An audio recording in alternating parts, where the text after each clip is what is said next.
To the basics of second harmonic generation. So in this brief video, I'll discuss about light matter interaction in the context of second harmonic generation, SAG tensors, and how to reduce it using Norman's principle, and the SAG simulation and the experimental setup briefly.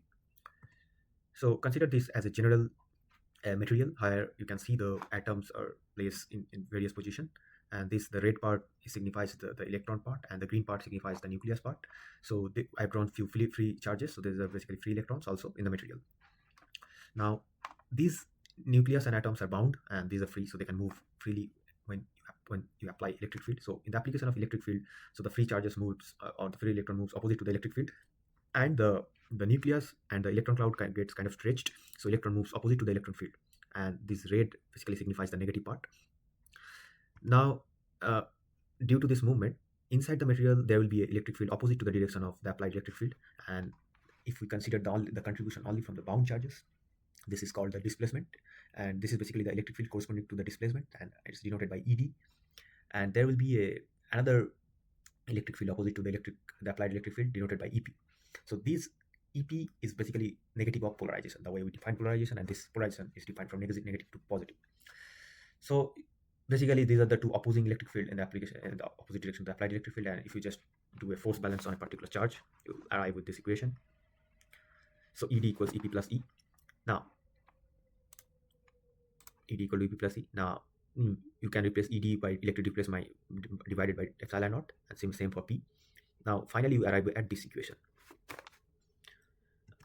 So here the P is the charge into displacement, sorry, the separation between the charge, that is the distance by per unit volume. So charge is basically dipole moment per unit volume. Now P is usually written as this, so epsilon naught chi, and this is the first order susceptibility and the electric field. Now if you see this relation, there's a one-to-one linear relation with the electric field with the P, but this is not always the case. You can generalize this expression like this by considering the higher order terms, and if you just want to expand this, you'll see this is the first order susceptibility that we have already seen here, and this is higher order, and like this is the second order, there are third order, and so on.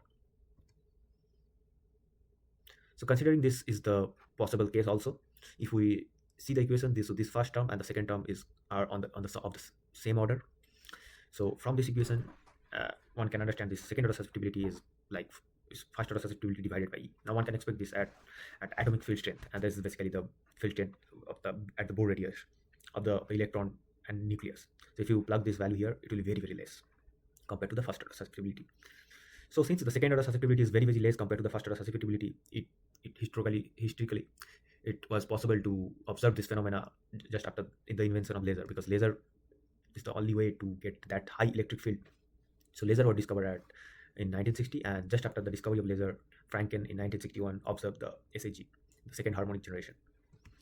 Now this was what we are discussing, that the linear polarization can be expressed as this. If you generalize this term, it will become this.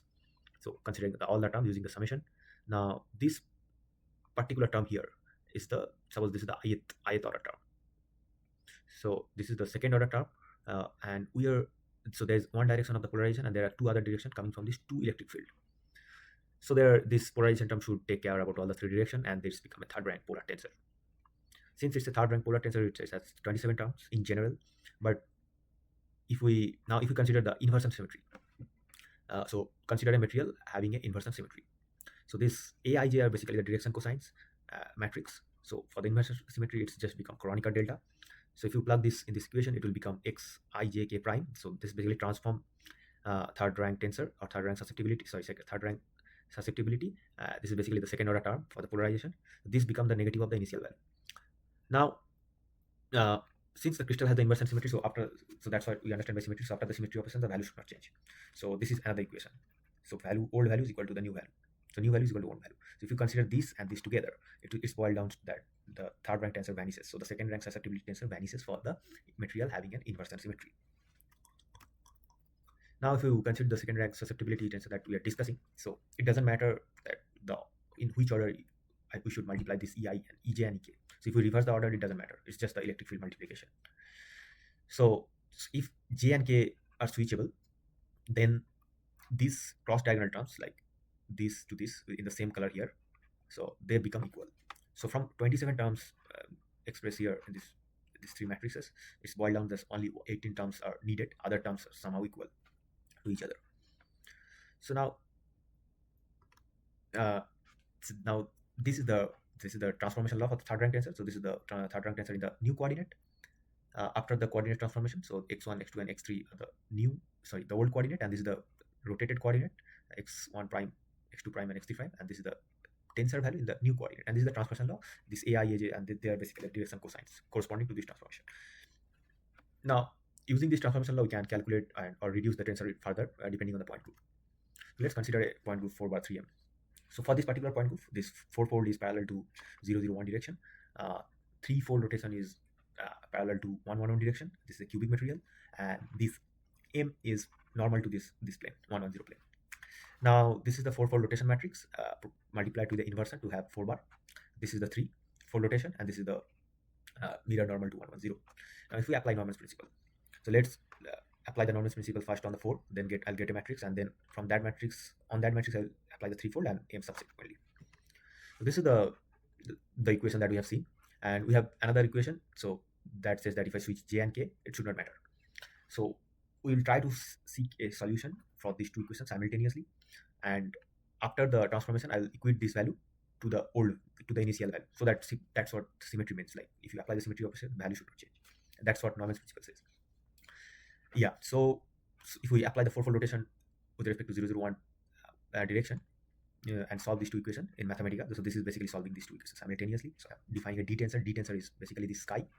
For ease of writing, I'm denoting this chi xi as a d, and we're solving these two equations. So after applying 4-fold, we arrived at this equation. So here the first layer is this matrix, the second layer here is this matrix, and the third layer is this matrix.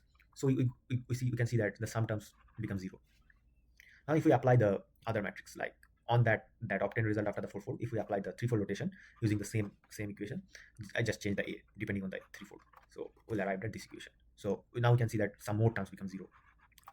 Now finally, if we apply the mirror operation along the 1, 1, 0 direction and solve these two equations simultaneously in Mathematica, I'll arrive at this equation. So this matrix, is the final matrix since we have applied all the required transformation of the generators of the point group. So this is the final matrix, and you can see the many of the terms are 0, and we have only one independent terms here, that is 2, 1, 3, and 2, 1, 3 is here, 2, 1, 3. So this matrix is only left, and this is the only non-zero coefficient exit in this material. And I mean, it's of course it's equal to some other terms, but many of them are 0. So only one independent second order susceptibility tensor is exist here among the all 27 terms, independent. Now if we consider the second order polarization term, so for the first order term, I'm just using this index notation. So E can be expressed as the real part and the complex conjugate part of its amplitude, and omega is the frequency of the light. And this is the usual term that we get for the first order term for the polarization. Now if we multiply this E 2 times, and let's consider the same E in this particular case. So both E has the same omega. So if we multiply this, I'll arrive at a term containing 2 omega. Now if we add these two terms, so I'll get the full polarization term, like summation of these two polarization terms, and I'm neglecting the higher order polarization greater than second. So I'm neglecting the third order polarization term. This is the first order term from here, and these are to the second order polarization term. We can see that there's a 2 omega here. So we can expect that if we put omega frequency or like on a light on a material, so it will generate 2 omega frequency. I mean, at least the polarization term will be order of 2 omega, like sum of the polarization term. And it's possible to show that using this polarization, if we plug this polarization in the Maxwell's equation, it will give a wave vector equation of the, like it's possible to solve the wave equation for the 2 omega frequency as well. So basically what I'm saying that if you put omega frequency on a material, it's possible to generate 2 omega from that material. And this is basically the second harmonic generation. Now the thing is that it will also have the first order polarization term. So second harmonic and the higher order harmonic, they will all be there. It is not that since the second harmonic is generating that other term will be cancelled. All will be there, and this term is called the rectification, and basically this represents a voltage across the sample surface. Now if we just change the two, like this is just the generalization of the previous thing. So now I'm choosing 2 different omega here instead of taking the same omega frequency. And if we just again multiply these two, I'll arrive at this 4 equation. Basically this is the polarization term corresponding to the second order only, and I've arrived at 4 terms, so containing omega. So they are basically the second harmonic generation corresponding to 2 omega 1, 2 omega 2, and the other 2 are sum and difference frequency generation. So basically it's possible to generate sum and difference frequency if we apply 2 omega, a different electric field in general. And there's optical rectification terms already there. So this is optical restriction term. This is the optical restriction term for corresponding to this. Now let's talk about the geometry of SAG measurement. So this, let's consider that I have incident beam of 2000 nanometer, and that is falling on my sample at an angle, incident angle of 45 degree, and it's generating the SAG here and reflected back at 45 degree. Now what do you mean by SAG measurement is that I have a incident angle of polarization of light here at phi. Now I'm measuring the intensity of the generated SAG rather than a component of the intensity. So either x and y component of the intensity as a function of this uh, incident radiation beam polarization angle. So in the experiment, I can change this polarization angle, and I can record the x and y component of intensity generated here. Of course, I can filter out the SAG part here. So if I using a 2000 nanometer laser, so I expect that the SAG is 1000 nanometer. Now I'll go to the SARP and show some SAG simulation so that I can move forward. So this is the SARP code where I can generate this polar plot theoretically and see that how it's look like for different material, different D-tensor, different point groups. I mean, you can specify it here. So this is a code written in Mathematica, sarp.si. It's open source. So this is my incident angle of radiation. So this is my 45 degree angle that I have shown in my measurement. These are some material specification. This is the point group here. This is the out of plane direction, and this is the in plane direction, one of the in plane direction. And there is some n and k value is also needed. So the complex reflexive index is needed. Now if we plug some value in this configuration, it's showing some x and y polarimetry like this. So for this particular case, it's possible to generate this kind of polarimetry. And this is the theoretical plot that I can expect from this material. So before doing actual experiment, it's always too good. It's not a bad idea to look into this simulated picture. But sometimes I mean, I can show that it's necessary. Basically, why it's necessary? I can generate the analytical expression for the x and y component. Basically, the equation for this curve also from this SARP tool. So if I click update here, it will generate some analytical expression. So I can see that some expression is being generated for the ith component of the intensity and the yth component of the intensity. Now what I can do, I can copy this equation and feed using this equation to generate in my experimental data. So let's go back to PowerPoint and see how to do that. So this is like for this particular sample, as I saw in the SARP, these are the two theoretical plot. This is, by the way, 2 to 2 point group, and this is the incident radiation at a 45 degree angle of this sample, and I'm getting a signal or SAG signal at 45 degree angle compared to this angle, and this blue plane is called plane of incidence. So in this configuration, these are the two polar plot in the x and y.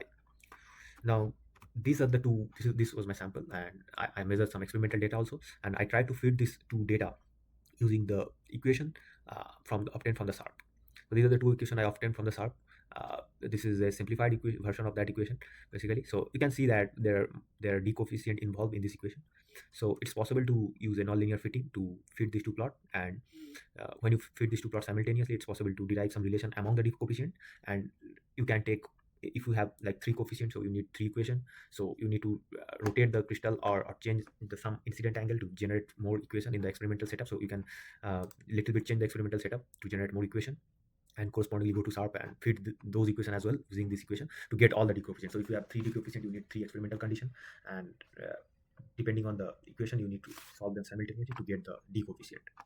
So that is the idea, and usually we do it against a known system. So if you know one of the well-known system is lithium niobate, so we scale it to lithium niobate to get the actual d coefficient for this particular sample. So this is all about the brief of experimental measurement condition. So in conclusion, we saw the interaction of material in an electric field and saw how the polarization terms generated in the second order. We discussed the origin of nonlinear phenomena as a general case. Then we saw the transformation laws for this third rank SAG tensor. We saw a particular example of 4/3m point group, and it can be generalized for, or can be performed for other point group as well, very simply in the Mathematica code. Now using the Mathematica, we saw how to simplify that 4/3m using Neumann's principle to get the actual tensor. Like we should not run behind all to experimentally calculate all of them, since we know that some of them will be zero from this symmetry calculation. So symmetry calculation is done by Neumann's principle. Then we saw that the frequency get doubled, and sometimes it can also be summed up, or there could be a difference of frequency generation if we use two different electric field. So these are called sum and difference frequency generation. And lastly, we saw the experimental part, how to measure the SAG coefficient, and I showed some SAG simulation using SARP open source Mathematica package, and how to extract that, like how to feed the experimental data from the sharp equation to get the actual measurement. So so this was it from my side. Thank you.